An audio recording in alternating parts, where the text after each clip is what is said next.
Favorite time of the month, guys. Update notification. What do we have today? Let's. Let the lesson begin.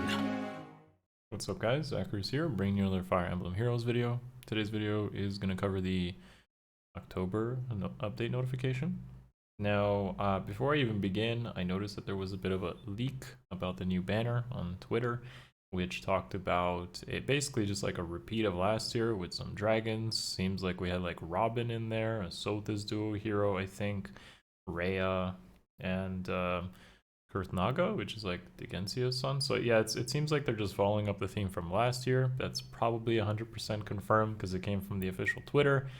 Interesting, but we'll talk about it when we get to it.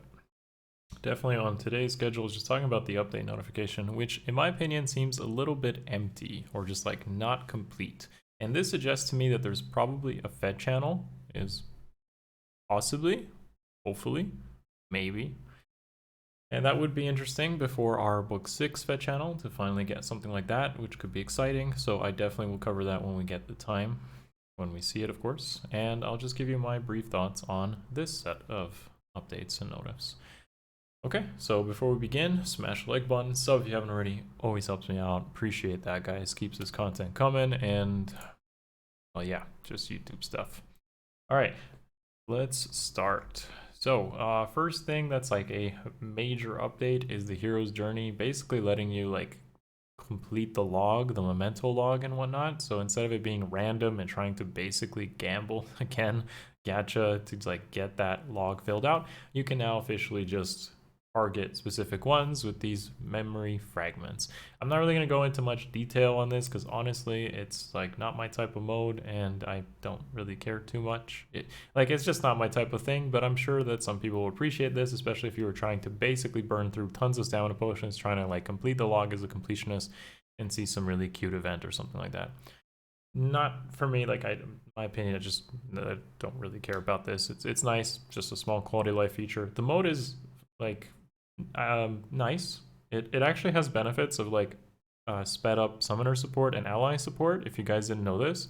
So like the two you pair up get faster acceleration on building that support, and also summoner support if one of them also gets faster. So that's like really good, a nice like little touch of that mode. But generally speaking, there's not really much for me to talk about here, so I'm just gonna move on. Our next set of ephemera are these, and honestly, these are a pretty solid set. So first of all, Young Innes is finally here, and he is going to be completed, I'm sure, by many of you that were keeping him at +9, so that's amazing. The actual 5 stars are really solid here for a couple of reasons. So first of all, the green tome, La Rochelle Halloween, is carrying a Fury tome that's inheritable, and that's some of the best you can have, but she also comes with a Rally Plus, attack speed, I believe, and a Ruse. So that's, again, solid for those of you that care about Arena, but in general, like Ruse and Rally Pluses are always nice to have when you want to build out new Arena core units. Kagero is actually not so bad of a thing to pick up here either, because she does come with Bold Fighter and, more importantly, Bottled Juice.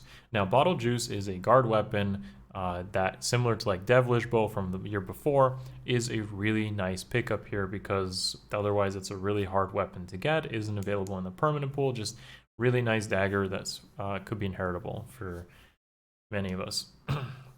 Especially on something like air defense, where you could get like Gale Force, or trying to stop like Linjas from sweeping you with Ruptured Sky and Moonbow, etc., right? So very, very nice ephemeras here. Better than most months, I'd say. Next up is the weapon refinery. So these are not like a surprise to me, to be honest. They're just kind of going in order, I feel like, at this point. So what is very notable about this, though, is that the weapon refinery of all of these are red. And that means that when they do the new power banner, we're going to have something like Owain, Tharja, Levitane, and Soleil all sharing in a red banner. That is, if you know them, if you've reviewed your mathematics on summoning, that is really good of a 5-star rate in red. So you're going to see a lot of 5 stars of those 4 in red, plus the 4-star special as well. I'd expect that like almost every circle or every other circle is basically going to have like a red 5-star of one of these 4, which is really nice for you guys who just may want to be picking up fodder or copies of any of those. In terms of fodder, like I guess Owain is the best one there because he has Blue Flame. But I think Tharja is could be due for a pretty solid refine. I feel like most of the seasonals, with the exception of like Spring Sharena, are actually pretty good. Have been pretty good. Levitane could be due for something nice as well. And if Soleil keeps her fire sweep effect, or some sort of wind sweep effect, then she's gonna also make solid candidates here. I'm actually pretty excited to see what they do with all this. Even Julius could be due for something nice because he's a really gimmick whack kind of tome. So again, I'll cover these when they are released, but this is definitely promising, I'd say, out of this batch. All of them could potentially end up really good, and I just hope they don't end up with something like an Effie or even something boring like a male Canna, despite that actually being a decent refine at the end of the day. All right, and finally, what we have here is basically Ether Raids updates, so that's just literally new music and a building upgrade up to level 9. So these building upgrades are getting a bit ridiculous because they require so many stones now, and that's like pretty much months before you can ever upgrade a single building. So there's almost no way to keep up with the level of buildings, and you got to be more particular with what you upgrade.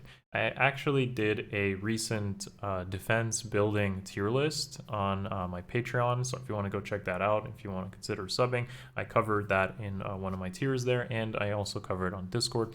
I'm probably going to release a video as well on what I feel is like the better or best defense buildings to use on defense. So something like the Panic Manor getting upgraded is a notable thing to consider. But yeah, again, that's just stuff that I've been working on the side. Anyways, so Mjolnir Strike doesn't matter. Extra Grail, so we can now pick up Lithis instead of Joshua for Windsweep fodder. Yay. Helios is whatever. So, so these extra changes don't really matter too much. There is a small little tidbit here about Micaiah being like not using Maiden's Solace correctly in AI teams. That is an interesting thing to think about because technically hers is like harsh command plus AI, I would say. So the fact that it wasn't even working in the first place is interesting, and I don't know if this is necessarily going to suggest that people will use her on defense, but I don't think she's that bad on defense because she does have damage reduction on a range unit from attacking into foes. So she could end up being pretty solid on win season. I still don't think she's going to be as good as something like Legendary Sigurd though in win season for AR, but we'll see. And finally, this is something that should be considered, which is that the maintenance is lasting a pretty long time. Now, as I suggest, like thought or maybe suspect at the beginning of this video, I did say that maybe we'd be getting a Fed channel, and the biggest indicator of that would probably be a 5-hour maintenance. I can't imagine that we'd have a 5-hour maintenance with such little updates, because we've had like these smaller updates before, and usually they are not 5 hours long as a maintenance, so I'm feeling like that could suggest a Fed channel and probably some more stuff along with that. Maybe a new event, a new mode, something like that. Probably the banner being covered in detail, you know, the standard stuff, Halloween special, whatever.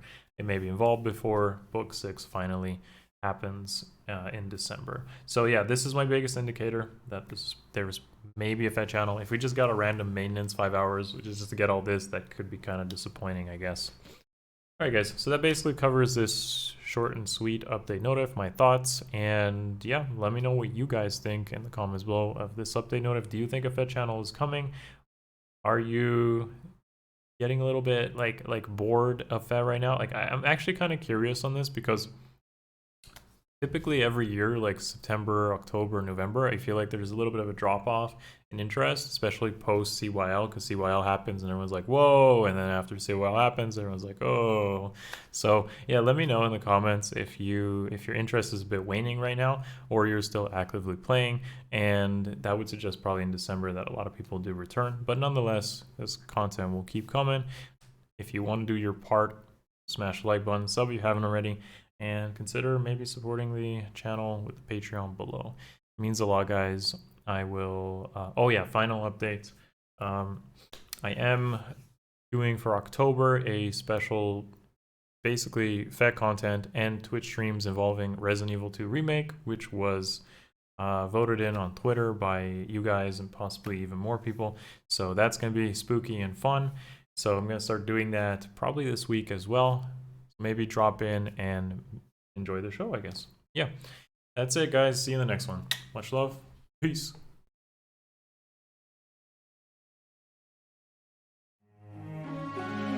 It's over.